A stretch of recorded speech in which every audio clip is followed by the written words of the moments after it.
नमस्कार, स्वागत आप सभी का। आपके साथ मैं हूं पुनीत और अपना एमपी आप देख रहे हैं। चलिए खबरों की शुरुआत बड़ी खबर के साथ। पिछले 6 दिनों से चल रही जूनियर डॉक्टर्स की हड़ताल खत्म हो गई। भोपाल में चिकित्सा शिक्षा मंत्री विश्वास सारंग से मुलाकात के बाद जूनियर डॉक्टर्स ने अपनी हड़ताल खत्म कर काम पर वापस लौटने का फैसला किया और घोषणा की। चिकित्सा शिक्षा मंत्री विश्वास सारंग ने कहा कि जूनियर डॉक्टर्स की हड़ताल खत्म हो गई है। ये हम सब के लिए प्रसन्नता की बात है। वहीं जूडा के अध्यक्ष हरीश पाठक ने भी कहा कि हम लोगों ने हड़ताल खत्म कर दी है और तुरंत काम पर वापस लौट रहे हैं।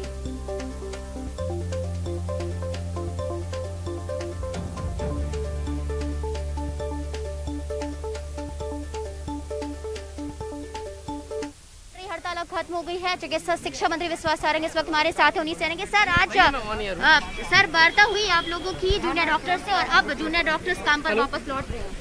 जूनियर डॉक्टर काम पर वापस लौट गए हैं, हड़ताल वापस हो गई है और ये हम सबके लिए प्रसन्नता की बात है। कहा है कि जो लिखित में आदेश है वो उनको मिल जाएगा तभी वो काम। आप अपने मन से बोल रहे हो, जाके पूछो ना आप सर, जिस तरह से हर बार हड़ताल होती है, सरकार कब तक इस तरह से जो एक सख्त रुख है वो नहीं अपनाएगी? क्योंकि हर बार स्टाइपेंड बढ़ाने के लिए जूनियर डॉक्टर्स है हड़ताल पर।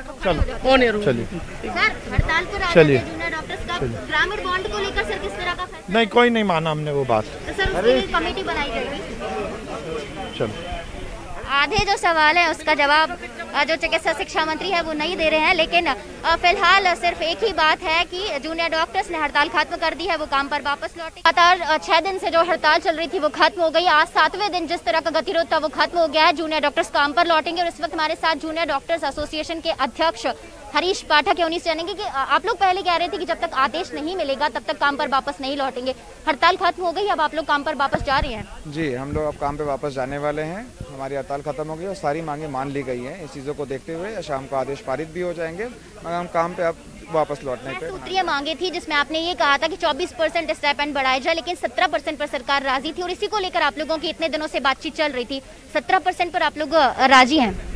इसी चीज़ पे समन्वय बन चुका है और हमारे सारी बातें हो चुकी हैं और इस चीज़ पे जो हमारा डिफरेंस आ रहा था 17 और 24 का, उस चीज़ पे कमेटी बन गई है जिस पे वो जल्द से जल्द उस पे डिसीजन लेते हुए उसका आदेश पारित कर देंगे। साल 6% वो जो वेतन वृद्धि को लेकर भी आप लोगों ने कहा था, इंडेक्स की तर्ज पर सरकार ने कहा था, उसको लेकर क्या है? वेतन वृद्धि को लेकर उन्होंने कंज्यूमर प्राइस इंडेक्स CPI के हिसाब से वेतन वृद्धि का कर दिया है नियमित तौर पर। अब हर साल इकोनॉमिक सेशन चेंज होते ही वो लोग वेतन वृद्धि करेंगे। जो आपने बॉन्ड की खत्म करने की बात कही थी कि जो ग्रामीण इलाकों में काम करने को लेकर जो बॉन्ड है वो खत्म किया जाए, लेकिन सरकार का ये कहना था कि ग्रामीण इलाकों में आप लोगों को जाना होगा और आपने कहा था कि जिस तरह से आप लोग कोविड वार्ड में ड्यूटी कर रहे हैं तो उसके इसमें इंक्लूड किया जाए, उसको लेकर किस तरह की सहमति? अगर इस चीज़ को साफ उन्होंने, सरकार ने एक कमेटी बना ली है और इस कमेटी पे वो जल्द से जल्द इसका आदेश पारित करेंगे और साथ ही साथ जो हमारे 3rd ईयर स्टूडेंट्स हैं जिनके अब खत्म होने गए हैं टेन्योर, उनके जो बॉन्ड का टेन्योर अब आगे एक्सटेंड होगा उसको बॉन्ड में इंक्लूड कर लिया जाएगा और बॉन्ड उसमें कैंसिल हो जाएंगे। आगे हम कोशिश करेंगे कि कभी भी जूनियर डॉक्टर्स मरीजों के अहित नहीं चाहता है। हमेशा हम कोशिश करते हैं कि मरीजों का भलाई हो और 24 घंटे जूनियर डॉक्टर्स वहाँ पे काम करते हैं, तो ऐसे ही आगे हम काम करते रहेंगे निरंतर और कभी मरीजों का अहित नहीं चाहेंगे। तो बिल्कुल ये हमारे साथ जो जूडा अध्यक्ष है हरीश पाठक, जिनका यही कहना है कि जो तमाम तरह का गतिरोध था वो खत्म हो गया है। सरकार ने उनकी मांगे मान ली हैं। बॉन्ड को लेकर एक कमेटी बनाई गई है। स्टाइपेंड जो आगे बढ़ाने को लेकर जो हर साल 6% वेतन वृद्धि की इन्होंने मांग करी थी उसको लेकर एक कमेटी बनाई गई है जो कि इस पर फैसला लेगी और साथ ही 24% की जगह जो 17% स्टाइपेंड है वो अभी बढ़ाने को लेकर सहमति बन गई है। यानी कुल मिलाकर अब लिखित आदेश का इंतजार जूनियर डॉक्टर्स नहीं कर रहे हैं और अब हड़ताल खत्म होने के साथ ही जो जूनियर डॉक्टर्स हैं वो अपने काम पर वापस लौट रहे हैं। कैमरामैन क्रांति सिंह के साथ रंजना दुबे, न्यूज़ 18 भोपाल। सीधे रंजना के पास एक बार फिर से चलते हैं। रंजना, आप जब बात कर रही थी चिकित्सा शिक्षा मंत्री विश्वास सारंग से, कई सवालों का जवाब उन्होंने नहीं दिया। आखिर किन बातों पर सहमति बनी है? जूनियर डॉक्टर्स ने तो बता दिया, लेकिन मंत्री क्यों नहीं बोल रहे?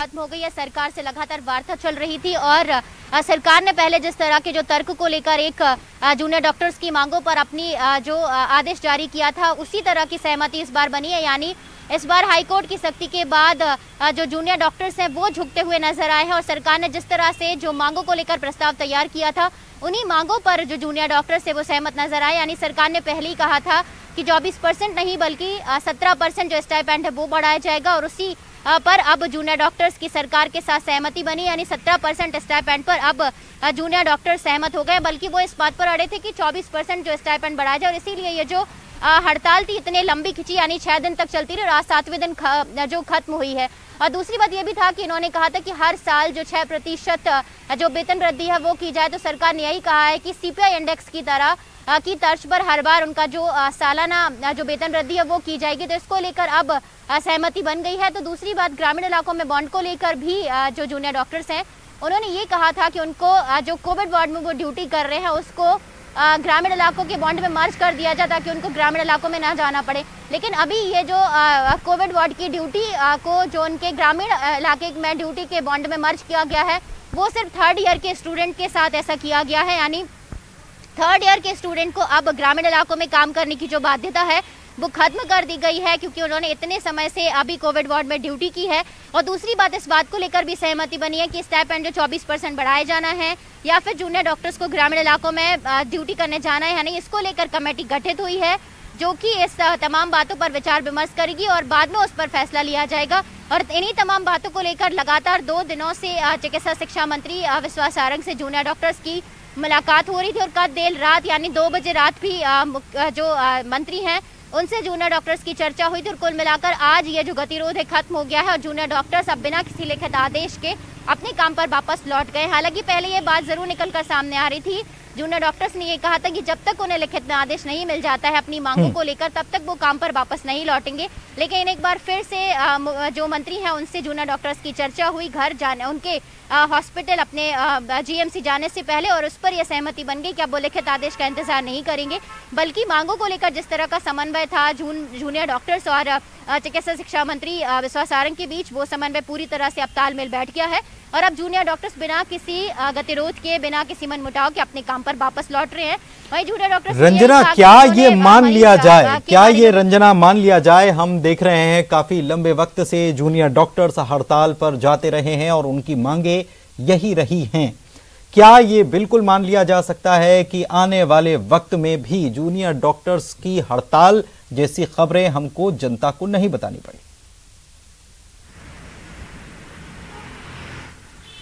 जी पुनीत, बार बार यही सवाल मैंने खुद चिकित्सा शिक्षा मंत्री से किया था कि हर बार इस तरह के स्टाइपेंड को लेकर जूनियर डॉक्टर्स काम बंद करते हैं, सड़कों पर उतर आते हैं और एक तरह से मरीजों को हर बार इस तरह की परेशानी का सामना करना पड़ता है। तो कब एक जो स्ट्रिक्ट रुख है वो सरकार अपनाएगी? तो उसको लेकर जरूर सरकार का यही कहना है कि इस बार जो जूनियर डॉक्टर्स हैं वो झुके हैं। सरकार इस बार उनकी मांगों को नहीं मान रही है, बल्कि जिस तरह से सरकार ने पहले जो तर्क दिए थे उनकी मांगों पर, उन्हीं तर्क को लेकर ही अब जूनियर डॉक्टर्स ने सहमति जताई है और उसी के बाद अब जूनियर डॉक्टर्स काम पर लौटे हैं। यानी एक तरह से सरकार ने जिस तरह से दबाव बनाने की कोशिश जूनियर डॉक्टर्स पर की थी वो कहीं ना कहीं सफल हो गया है, चाहे वो सीट खाली करने पर जो हर्जाना भरने को लेकर है या फिर हॉस्टल खाली करने को लेकर है, या फिर कुल मिलाकर बात बन गई। और ये बहुत अच्छी बात है कि बात बन गई, क्योंकि लगातार 6 दिन से 7 दिन से गतिरोध बना हुआ था और बगैर कोई लिखित बात के, जो पहले कही जा रही थी कि लिखित में हर चीज मिलनी चाहिए, बगैर उसके बात बन गई है, काम पर लौट गए हैं।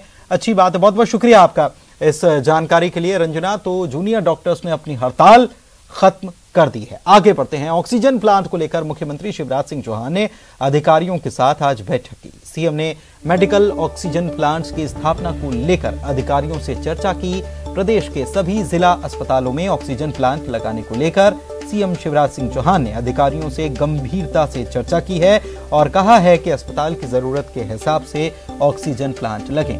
प्रदेश में 101 ऑक्सीजन प्लांट लगाने पर सरकार गंभीरता से विचार कर रही है। सीएम ने जिलों में ऑक्सीजन के स्टोरेज की पर्याप्त व्यवस्था हो, इसे सुनिश्चित करने का आदेश अधिकारियों को दिया है।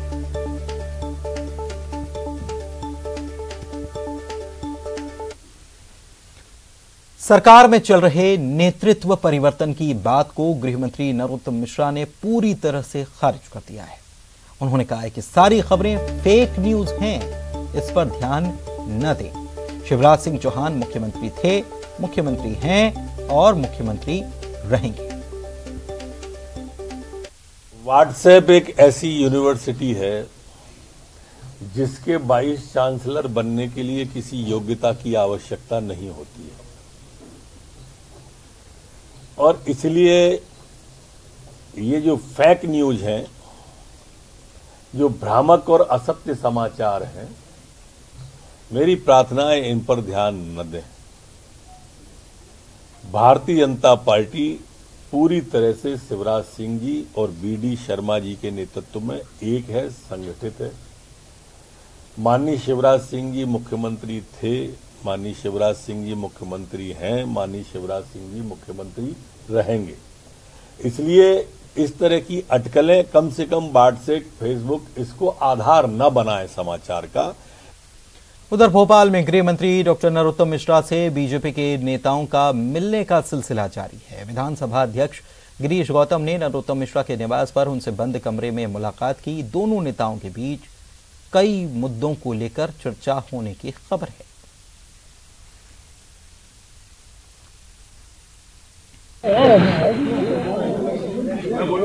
फिर पीसीसी अध्यक्ष कमलनाथ पर निशाना साधा गया डॉक्टर नरोत्तम मिश्रा की तरफ से।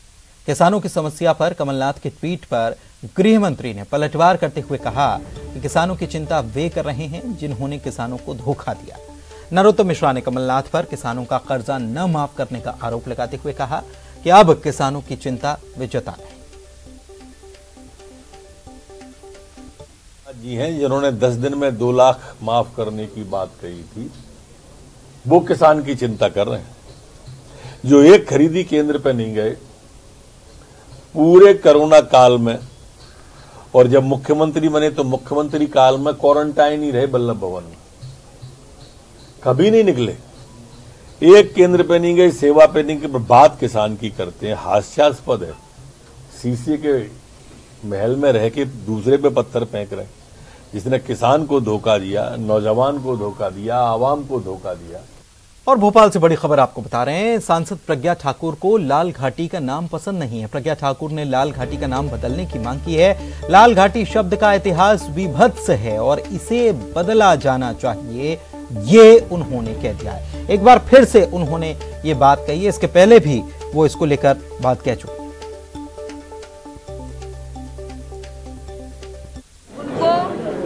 आशीर्वाद दे करके और प्रतिनिधि के रूप में भोपाल को आशीर्वाद मिले इस गुफा मंदिर से। और मैं लाल घाटी नहीं कहूँगी इसको, क्योंकि ये लाल घाटी का हमें नाम परिवर्तन करना है। ये बहुत ही कलुषित कुत्सित शब्द है, क्योंकि इसका इतिहास बहुत ही विभत्स है।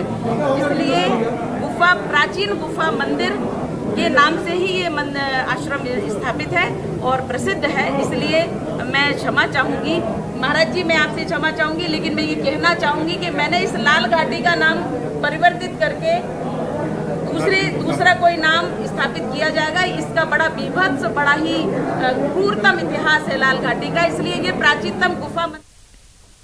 मिनी मुंबई इंदौर को आज कई और रियायतें मिलनी शुरू हो चुकी हैं। अनाज मंडियों में यहां कोविड प्रोटोकॉल के साथ खरीदी बिक्री होगी। इसके साथ ही होटल, रेस्टोरेंट से होम डिलीवरी को अनुमति दे दी गई है। इसके साथ ही आर्थिक राजधानी में किराना दुकानें अब सोमवार से शनिवार तक खुलेंगी। वहीं थोक बाजारों की किराना दुकान 5 दिन खोली जाएंगी। शहर में कंस्ट्रक्शन का काम सप्ताह में 6 दिन हो सकेगा। मोटर पंप रिपेयरिंग की दुकानें भी खुलेंगी। स्टेशनरी, थोक कॉपी किताबों की दुकानें 5 दिन खुलेंगी। सीए, सीएस, टैक्स, कंसल्टेंट, व्यापारियों, कंस्ट्रक्शन, ट्रांसपोर्ट के दफ्तर और गोदाम खुले रहेंगे। 15 जून तक शहर में विवाह के कार्यक्रम बंद रहेंगे। वहीं शनिवार और रविवार को जनता कर्फ्यू लागू रहेगा।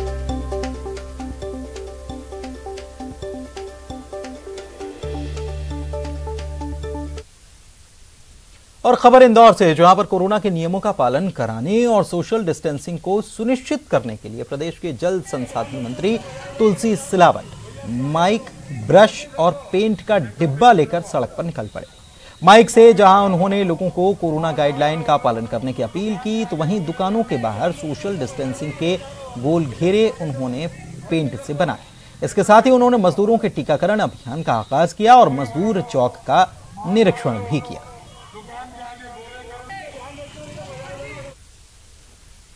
व्यापारियों को छूट नहीं मिलने से व्यापारी सरकार से नाराज हैं और इस पर गृह मंत्री ने कहा है कि सरकार जो भी काम कर रही है वो जनता के स्वास्थ्य को ध्यान में रखकर कर रही है।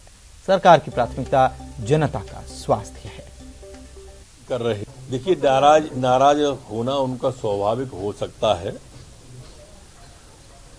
पर जो भी हम कर रहे हैं जनता के हितों के ध्यान में रख के ही कर रहे हैं। इसमें किसी पार्टी का या सरकार का हित नहीं है। हमारी प्राथमिकता उनका स्वास्थ्य है। हम जो भी गाइडलाइन बना रहे हैं उनके स्वास्थ्य को ध्यान में रख के, जनता के स्वास्थ्य को ध्यान में रख के बना रहे हैं। इसके बावजूद भी कल कैबिनेट है, उसके बाद चर्चा होगी तो आपको बताएंगे। उज्जैन के विश्व प्रसिद्ध महाकाल मंदिर में फिर से दर्शन और पूजा पाठ को लेकर आज आपदा प्रबंधन समिति के लोगों की बैठक है। बैठक में यह फैसला लिया जाएगा कि भक्तों के दर्शन और पूजा पाठ के लिए महाकाल के भक्तों के लिए द्वार खोले जाएं या नहीं।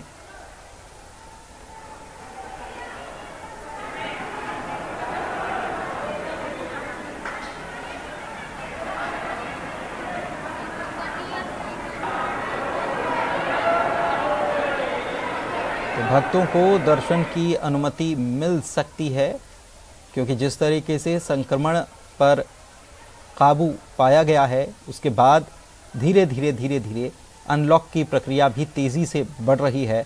और ऐसे में महाकाल के भक्तों के लिए ये फैसला बेहद अहम है कि क्या बाबा महाकाल के दरबार आम श्रद्धालुओं के लिए द्वार उनके लिए खुल पाएंगे। तो आज इसको लेकर बैठक में फैसला लिया जा सकता है। राजधानी भोपाल में कल से BCLL की बसें नहीं चलेंगी। बस ऑपरेटर्स ने बसों को न चलाने का फैसला लिया है। नगर निगम पर बस ऑपरेटर्स का 6 करोड़ रुपया बकाया है।